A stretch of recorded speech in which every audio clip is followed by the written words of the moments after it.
ഞാൻ ആധ്യാത്മിക ഷിൽജ. എല്ലാവർക്കും മലയാള എക്സ്പ്രസ് ന്യൂസിലെ സായാഹ്ന വാർത്തയിലേക്ക് സ്വാഗതം. ഓപ്പറേഷൻ തൂഫാന് പിന്നാലെ അഴിമതിക്കെതിരെ വിജിലൻസ് വിസിൽ പദ്ധതിയുമായി ആഭ്യന്തര വകുപ്പ്.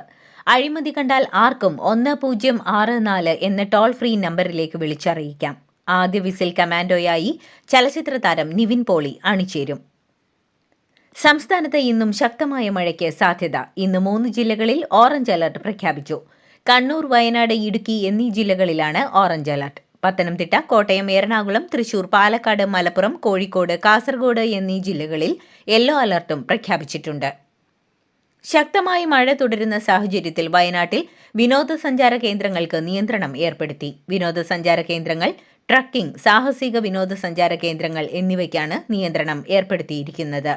ദുരന്ത സാധ്യത നേരിടുന്ന ദുർബല പ്രദേശങ്ങളിൽ താമസിക്കുന്നവരെ മാറ്റേണ്ടതുണ്ടെങ്കിൽ നടപടി സ്വീകരിക്കാൻ തദ്ദേശ സ്ഥാപനങ്ങൾക്ക് കളക്ടർ നിർദ്ദേശം നൽകി. ഓപ്പറേഷൻ തൂഫാനിൽ കൊച്ചി നഗരത്തിൽ നിന്നും പിടികൂടിയ ലഹരി വസ്തുക്കൾ നശിപ്പിച്ചു. മേയറും കമ്മീഷണറും സാക്ഷിയായി 7.5 കോടിയുടെ ലഹരി വസ്തുക്കളാണ് കൂട്ടിയിട്ട് കത്തിച്ചത്. കഞ്ചാവ്, MDMA, നെട്രാസെപ്പാം ഗുളികകൾ അടക്കം കഴിഞ്ഞ 1 വർഷമായി കൊച്ചി സിറ്റി പോലീസ് പിടിച്ചെടുത്ത ലഹരി വസ്തുക്കളാണ് ബ്രഹ്മപുരത്ത് ഇൻസിനേറ്ററിന്റെ സഹായത്തോടെ കത്തിച്ച് നശിപ്പിച്ചത്. ചെറുകിട ഇടത്തരം സംരംഭകർക്ക് ആശ്വാസമായി കേരള ബ്രാൻഡ് പദ്ധതിയുടെ നിബന്ധനകൾ സർക്കാർ ലളിതമാക്കി. BIS സർട്ടിഫിക്കേഷൻ പോലുള്ള കർശന വ്യവസ്ഥകൾ ഒഴിവാക്കിയത് 11 തരം ഉൽപ്പന്നങ്ങൾക്ക് ആദ്യഘട്ടത്തിൽ ഗുണകരമാകും. ഈ മാറ്റങ്ങൾ നാടൻ ഉൽപ്പന്നങ്ങൾക്ക് ആഗോള വിപണിയിൽ ഇടം നേടാൻ സഹായിക്കും. സ്ത്രീവിരുദ്ധ പരാമർശം നടത്തിയിട്ടില്ലെന്ന് മുഖ്യമന്ത്രി VD സതീശൻ. പ്രസംഗം മുഴുവൻ കേൾക്കാത്തതുകൊണ്ടുണ്ടായ വിവാദമാണിതെന്നും അദ്ദേഹം വിശദീകരിച്ചു. അമ്മ മരിച്ചിട്ട് 27 വർഷമായെന്നും ഇന്നും ആ രുചി നാവിലുണ്ടെന്നും അത്തരം രുചികൾ മക്കൾക്ക് പകർന്നു കൊടുക്കണമെന്നുമാണ് പറഞ്ഞതെന്നും മുഖ്യമന്ത്രി വിശദീകരിച്ചു. സംസ്ഥാന സർക്കാരിലെ വിവിധ പദവികളിലേക്ക് തന്റെ പേര് ബന്ധപ്പെടുത്തിക്കൊണ്ട് മാധ്യമങ്ങളിൽ പ്രചരിക്കുന്ന വാർത്തകൾ തീർത്തും അടിസ്ഥാനരഹിതമാണെന്ന് മുതിർന്ന കോൺഗ്രസ് നേതാവ് VM സുധീരൻ. ഒരുവിധ ഔദ്യോഗിക സ്ഥാപനങ്ങളും സ്വീകരിക്കില്ലെന്ന മുൻ നിലപാടിൽ ഉറച്ചു നിൽക്കുന്നതായും വ്യാജ പ്രചാരണങ്ങളിൽ നിന്ന് പിന്മാറണമെന്നും അദ്ദേഹം ഫേസ്ബുക്ക് കുറിപ്പിലൂടെ മാധ്യമങ്ങളോട് ആവശ്യപ്പെട്ടു. S. ശ്രീജിത്തിനെ DGP ആക്കണമെന്ന് ശുപാർശ നൽകി ചീഫ് സെക്രട്ടറി. ഫയൽ മുഖ്യമന്ത്രിയുടെ പരിഗണനയ്ക്ക് വിട്ടിരിക്കുകയാണ്. MR അജിത് കുമാർ സസ്പെൻഷനിലായതിനാൽ അടുത്ത ഉദ്യോഗസ്ഥനെ പരിഗണിക്കേണ്ടതുണ്ട്. ED ഉദ്യോഗസ്ഥരെ ആക്രമിച്ച കേസിൽ 60 ദിവസം ജയിലിൽ കിടന്നിട്ടും ജാമ്യം ലഭിക്കാത്തതിന് പിന്നാലെ CPM പ്രവർത്തകരായ പ്രതികൾ കൂട്ടത്തോടെ ഹൈക്കോടതിയിലേക്ക്. 7 പ്രതികളാണ് ജാമ്യം തേടി ഹർജി നൽകിയത്. ഹൈക്കോടതിയിലെ മുതിർന്ന ക്രിമിനൽ അഭിഭാഷകരുടെ നിരയെയാണ് വാദത്തിനായി പാർട്ടി ഇറക്കുന്നത്. എന്നാൽ അസിസ്റ്റന്റ് സോളിസിറ്റർ ജനറലിനെ അടക്കം എത്തിച്ച് ജാമ്യഹർജിയെ ശക്തമായി എതിർക്കാനാണ് EDയുടെ നീക്കം. ദില്ലിയിലെ ജന്തർ മന്ദറിൽ നീറ്റ് പരീക്ഷാ ചോദ്യപേപ്പർ ചോർച്ചയിലെ CJP പ്രതിഷേധത്തിനെതിരെ നടത്തിയ അശ്ലീല അധിക്ഷേപ പരാമർശത്തിൽ TG മോഹൻദാസിനെതിരെ കേസെടുത്തു. AIYF നേതാവ് ജിസ്മോന്റെ പരാതിയിലാണ് സിറ്റി സൈബർ പോലീസ് കേസെടുത്തിരിക്കുന്നത്. മോഹൻദാസിനെതിരെ കേസ് വൈകുന്നത് വിവാദമായിരുന്നു. ക്യാൻസർ രോഗികൾക്കായി KSRTC നടപ്പിലാക്കി വരുന്ന സൗജന്യ യാത്രാ പദ്ധതി നിർത്തലാക്കിയെന്ന വാർത്തകൾ അധികൃതർ നിഷേധിച്ചു. സോഫ്റ്റ്വെയർ അപ്ഡേഷൻ കാരണം കാർഡ് വിതരണത്തിൽ ചെറിയ കാലതാമസം മാത്രമാണ് ഉണ്ടായതെന്നും നിലവിൽ വാലിഡിറ്റിയുള്ള കാർഡുകൾ ഉപയോഗിച്ച് യാത്ര തുടരാമെന്നും KSRTC വ്യക്തമാക്കി. പയ്യന്നൂരിൽ V. കുഞ്ഞികൃഷ്ണൻ അനുകൂലിയായ T. പുരുഷോത്തമന്റെ ഷെഡ് കത്തിച്ച സംഭവത്തിൽ ആഭ്യന്തരമന്ത്രിക്ക് കത്ത്. തീയിടലിന് പിന്നിൽ മുൻ MLA TA മധുസൂദനൻ എന്നാണ് പുരുഷോത്തമന്റെ ആരോപണം. മധുസൂദനനെതിരെ പ്രേരണക്കുറ്റത്തിന് കേസെടുക്കണമെന്ന് പുരുഷോത്തമൻ കത്തിൽ ആവശ്യപ്പെട്ടു. കൊറിയർ സർവീസ് താൽക്കാലികമായി നിർത്തി KSRTC. സേവനം മതിയാക്കാൻ സ്വകാര്യ ഏജൻസിക്ക് KSRTC നോട്ടീസ് നൽകി. കൊറിയർ ബുക്ക് ചെയ്യുന്നത് നിർത്തിവെച്ചു. സർവീസ് മോശമെന്ന് വ്യാപക പരാതി ഉയർന്നതിന് പിന്നാലെയാണ് നടപടി. കുറ്റിപ്പുറത്ത് ഒരാളുടെ മരണത്തിനിടയാക്കിയ അപകടത്തിൽ ബസ് സഞ്ചരിച്ചത് ഇരട്ടി വേഗത്തിലെന്ന് കണ്ടെത്തൽ. 100 കിലോമീറ്റർ വേഗത്തിലാണ് ബസ് സഞ്ചരിച്ചത്. വേഗത്തിൽ സഞ്ചരിച്ച ബസ് വളവ് തിരിയാൻ ശ്രമിച്ചപ്പോൾ നിയന്ത്രണം വിട്ടു. അക്വാപ്ലെയിനിങ്ങും അപകടത്തിന്റെ ആഘാതം കൂട്ടിയെന്നുമാണ് കണ്ടെത്തൽ. മല്ലപ്പള്ളിയിലെ 2 മാർത്തോമ പള്ളി സെമിത്തേരികളിൽ നിന്ന് കല്ലറകളിലെ ഗ്രാനൈറ്റ് സ്ലാബ് മോഷണം പോയതിനെ തുടർന്നുള്ള കേസന്വേഷണം കല്ലറ നിർമ്മാണ തൊഴിലാളികളിലേക്ക് നീങ്ങുന്നു. കല്ലറ നിർമ്മാണം കോൺട്രാക്ട് എടുത്ത് നടത്തുന്നവരാകാം ഗ്രാനൈറ്റ് കടത്തിക്കൊണ്ടു പോയതെന്നാണ് നിഗമനം. കുരിച്ചു കൊത്തിവെച്ച ഗ്രാനൈറ്റ് മറ്റാരും കൊണ്ടുപോകാൻ സാധ്യതയില്ലെന്നും പോലീസിന്റെ വിലയിരുത്തൽ. ക്ഷേത്രങ്ങളിൽ പിടിമുറുക്കുന്നതിനായി CPM പ്രത്യേക കമ്മിറ്റി രൂപീകരിച്ചുവെന്നും ഇതിന്റെ സംസ്ഥാനതല ചുമതല തനിക്കാണെന്നുമുള്ള മാധ്യമ വാർത്തകൾ തള്ളി CPM നേതാവ് P. ജയരാജൻ. പ്രചരിക്കുന്ന വാർത്തകൾ തീർത്തും വസ്തുതാവിരുദ്ധവും നുണ നിർമ്മിതികളുടെ പാരമ്പര്യവും തുടരുന്നതിന്റെ ഭാഗവുമാണെന്നും അദ്ദേഹം ഫേസ്ബുക്ക് കുറിപ്പിലൂടെ വ്യക്തമാക്കി. ലൈംഗിക കുറ്റകൃത്യങ്ങളുടെ സൈബർ ഇടമായി ടെലഗ്രാം എന്ന് കണ്ടെത്തൽ. ഡീപ് ഫേക്ക് നഗ്ന ചിത്രങ്ങൾ നിർമ്മിക്കുന്ന ബോട്ടുകൾ ഇവിടെ സജീവമാണ്. സ്ത്രീകളുടെ വികല ചിത്രങ്ങൾ വിൽപ്പനയ്ക്ക് വെച്ച് ഗ്രൂപ്പുകൾ പണം നേടുന്നു. വീടിനുള്ളിലെ സ്വകാര്യതയിൽ നിന്നും ചിത്രങ്ങൾ ടെലിഗ്രാമിലെത്തുന്നുണ്ട്. പണം വാങ്ങി ചിത്രങ്ങൾ വിൽക്കുന്നവരിൽ കൗമാരക്കാരുമുണ്ടെന്നതാണ് ഞെട്ടിപ്പിക്കുന്ന വിവരം. യഥാർത്ഥ കുറ്റവാളികളിലേക്ക് എത്തുന്നതിനുള്ള അന്വേഷണം പുരോഗമിക്കുകയാണ്. രാജ്യത്തിന്റെ ഭാവിയിൽ ആശങ്കയുണ്ടെന്നും തെരുവിൽ കണ്ട യുവാക്കളുടെ ശക്തിയെ എല്ലാ രാഷ്ട്രീയ പാർട്ടികളും ബഹുമാനിക്കണമെന്നും കോൺഗ്രസ് നേതാവ് രാഹുൽ ഗാന്ധി. നിങ്ങളെ ബഹുമാനമില്ലാത്തവരെന്ന് മുദ്രകുത്തുന്നവരെ നിങ്ങൾ എന്ത് വിളിക്കുമെന്ന് എന്നോട് സംസാരിച്ച പെൺകുട്ടിയോട് ചോദിച്ചപ്പോൾ ഇഡിയറ്റ് എന്ന് അവൾ മറുപടി നൽകിയെന്നും രാഹുൽ ഗാന്ധി പാർലമെന്റിൽ വിശദമാക്കി. മുതിർന്ന മാവോയിസ്റ്റ് നേതാവ് മിസിർ ബെസ്ര അറസ്റ്റിൽ. ചൊവ്വാഴ്ച വൈകിട്ട് ജാർഖണ്ഡിലെ ധൻബാദിൽ നിന്നാണ് ബെസ്രയെ പിടികൂടിയത്. ഇയാൾക്കൊപ്പം മാവോയിസ്റ്റുകളുടെ മൊച്ചു, സൗരവ് എന്ന ഗൗരവ് എന്നിവരും പിടിയിലായിട്ടുണ്ട്.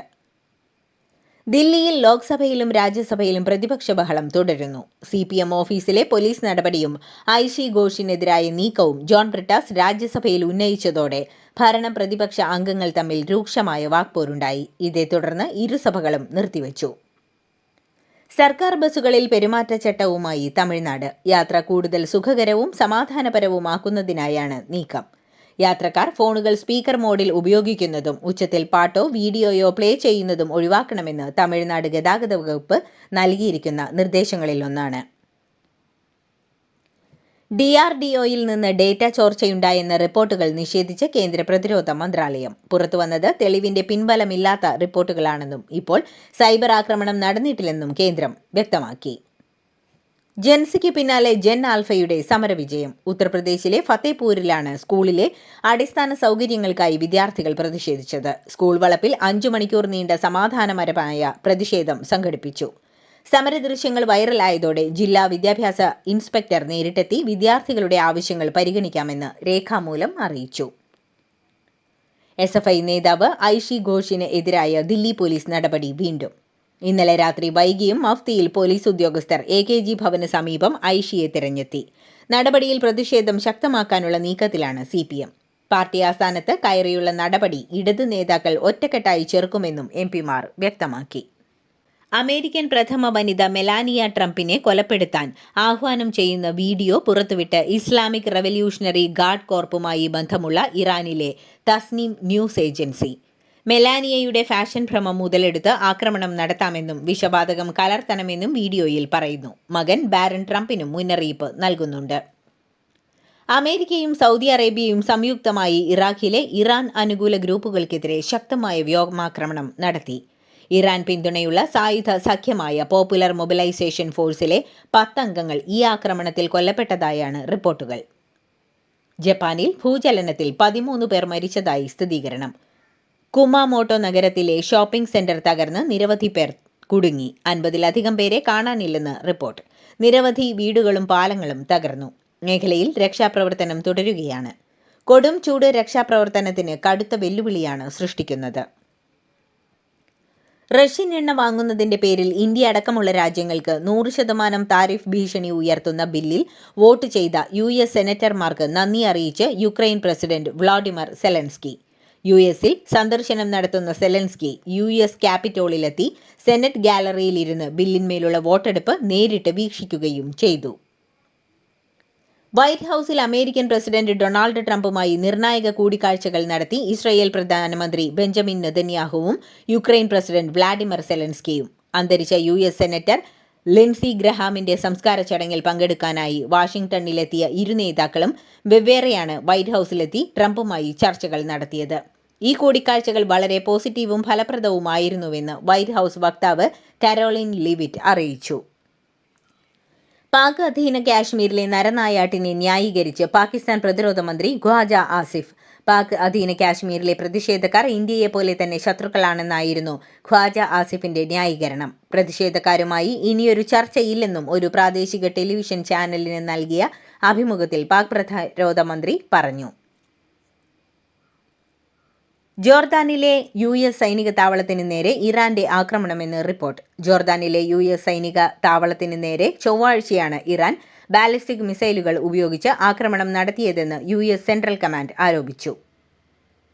ദക്ഷിണ കൊറിയയിലെ US സൈനിക താവളത്തിൽ രാസചോർച്ച. തലസ്ഥാനമായ സിയോളിന് സമീപത്തെ പ്യാങ്ടേക്കിലെ US വ്യോമതാവളത്തിലാണ് രാസവസ്തുവായ വൈറ്റ് ഫോസ്ഫറസ് ചോർന്നത്. ഇതോടെ സമീപത്ത് താമസിക്കുന്നവർക്ക് അധികൃതർ ജാഗ്രതാ നിർദ്ദേശം നൽകി.